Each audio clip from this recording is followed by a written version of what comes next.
Hello, YouTube. It's your boy YGO King of Scrubs here, and hold on, let me adjust my mic a little bit. I didn't realize where it was. I am here with a deck I have been having a lot of fun with and enjoying a lot. I'm here with Flunderies. This deck has been great, super budgety. I am playing the prosps in it, but you can easily play extravs. I did play it with extravs, and you don't need thrust, thankfully. Thrust is nice, but there is an alternative card that we can play that makes it just as good as Featherstorm, and it's searchable, so we don't have to care. But I'm going to go over the deck profile here real quick. As you guys know, in this deck especially, the extra deck doesn't matter, so I'm not going to go over that, but we'll get into the deck profile here.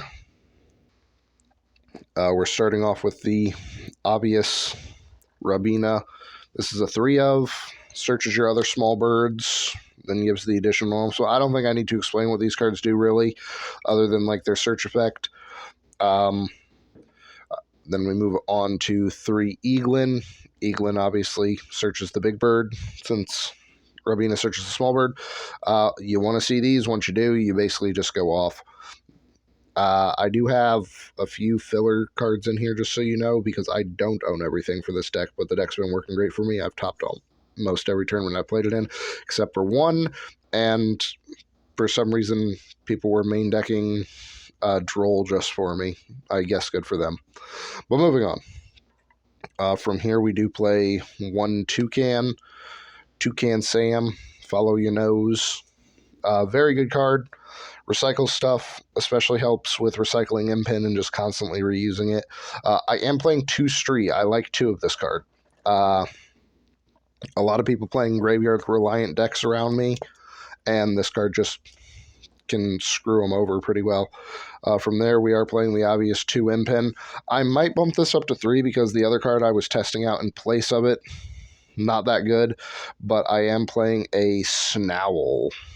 This card is very mid, very average. Not a great card. Would not play it. I think I've summoned this one time, and its quick effect book effect did come up, but it wasn't necessary. You can just play 3 Impin and be happy. From there, we are playing 1 Ryza. Amazing card. I've used this thing 3 times in a single turn before. Great card. And then we are playing 1 Apex Avian. We only play a few hand traps in this deck. That's all my birds. That's all the birds. Absolutely love this deck, like I said. Fantastic. Super budget friendly and great. I am playing 3 Ash, and I am main decking the shifters.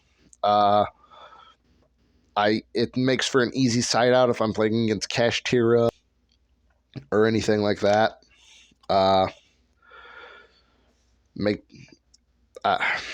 Shifter's hard right now. Like, it works really well against a lot of decks in the meta, but it doesn't work against Cash, and I do have quite a few Cash players around my locals, but I don't know. I still like it. I just think it's worth it. One of the cards I am missing. I am only playing 2 Advent of Adventure. I need my 3rd one. I only own 2, and I can't get anybody to trade me a 3rd one, and no shop around me has one. Definitely need the 2nd one. I would replace the Snowl for a 3rd one of these to start off with. After that, we are playing 1 of the continuous spell, the Unexplored Winds. This card's great. It can help unbrick your hand. It does conflict a little bit with Prosperity, so be warned if you do play Prosperity or X-Strap with it. But absolutely amazing card. Helps unbrick your hand, helps clear your opponent's board, non-targeting, non-destructive removal. Just amazing. From there, we obviously play 3 of the field spell. You do have to play 3 of this. This card's great. I love the fact that everything in this deck is like $1 to $2 other than the quick play spell. But if the most you have to spend is $40 for the deck, be pretty happy. You can fill the extra deck with whatever you want, just bulk commons. We are playing 3 Pot of Prosperity. I play this only because I have them. I was playing the Extravs, and the Extravs work just as well. I think I've had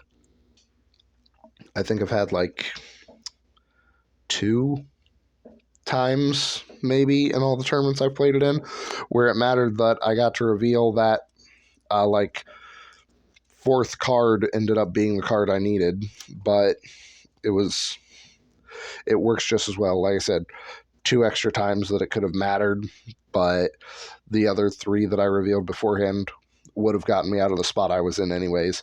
I am main decking Triple Dark Ruler no more. This card has gotten me out of a lot of things. I played in a tournament today when I recorded on the day I'm recording this, and person in game 2 thought, I'm just going to put Baguska up and pass. I had the Dark Ruler and it let me break their board and keep playing. 3 Pot of Duality. You don't special summon, so it doesn't matter. Just play this card. It's good. From there, we move on to the one-ofs. 1 Called By. This does conflict with the Shifter. I end up citing this out a lot if I'm keeping the Shifter in. I'm not going to lie. 1 Terraforming, because you really want to see your field spell. And then I also play 1 Gold Sarcophagus. Absolutely amazing card. Helps start things off and helps get you going. From there, we will move on to the trap cards. I only play 2 traps. The deck is exactly 40 cards. You don't want to play more. You need your consistency in this deck. We do play 1 Dreaming Town. This card's very good. I end up searching this most of the time, or if I already have it, I'm pretty happy. And then the only other trap we play is Scary Sea. And this is the card I was talking about. This is the card that you can play instead of the thrusts and instead of the Featherstorm, and it works just as well. A lot of people may not know this card, but when your opponent would special summon a monster, so it can hit basically everything, whether they're using a spell, trap, or monster effect, or just an inherent special summon, it can hit that. I had to check on that to make sure because we had a few questions about that, but it can hit them. It negates the special summon, returns the card that would have special summoned to hand, and then lets your opponent normal summon 3 times, but they can't special summon anymore. And you do not care about their normal summons. In fact, most of the time it's setting off your field spell. Amazing card. This card alone has won me some tournaments already. But yeah, that's... sorry. That is the deck, guys.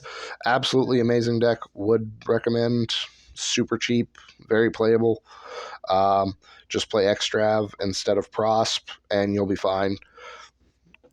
Fill your extra deck with whatever you want. The only sideboard card, I know I don't go over sideboards very often, but the only sideboard card I would recommend that has come up for me is Dark Simorgh.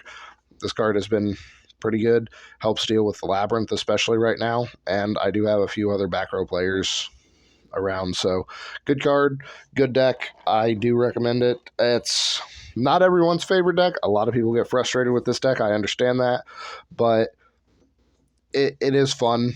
I have a lot of people angry at me right now. I know that. Probably some of you that are watching this video, to be honest. But definitely a fun deck. I would recommend it. Stay on a budget, guys. Keep topping. Keep doing well. Decks like this are what we need more in the game. Decks that allow a budget player to spend like maybe their $60, $70 and have a deck that can compete with the tier 1 decks. And that's what we want to see more of. So, alrighty, guys. Remember to like, subscribe, and comment down below on how bad I'm doing. Till then, I'll see you.